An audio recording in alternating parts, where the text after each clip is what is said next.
نصیحت میکنم فرزند شیرین، بگیر بر جان تو هر فرموده دین.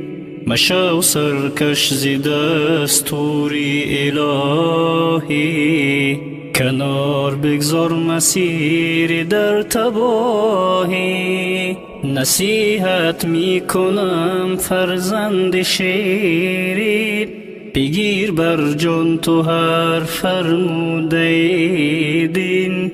مشو سرکش ز دستور الهی، کنار بگذار مسیر در تباهی.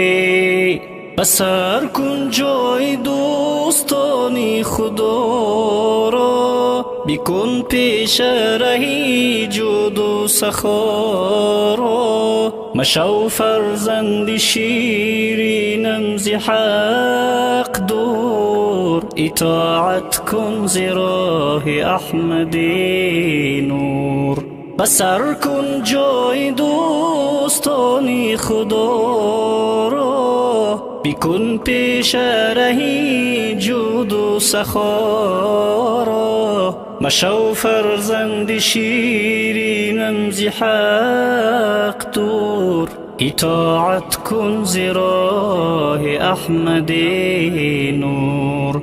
نصیحت میکنم فرزند شیرین، بگیر بر جان تو هر فرموده دین.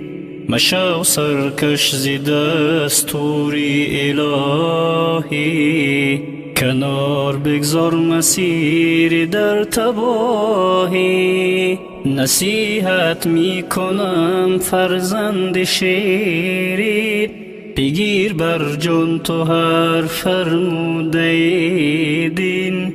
مشو سرکش ز دستور الهی، کنار بگذار مسیر در تباهی.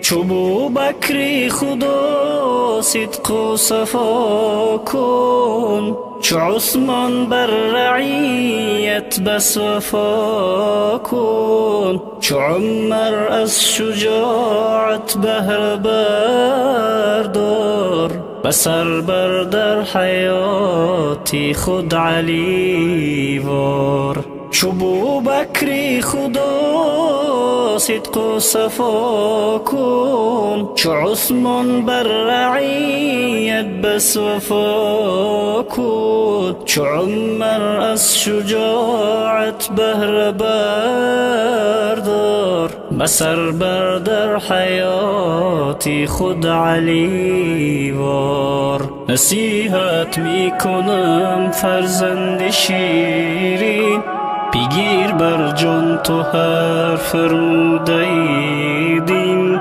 مشو سرکش ز دستور الهی، کنار بگذار مسیر در تباهی.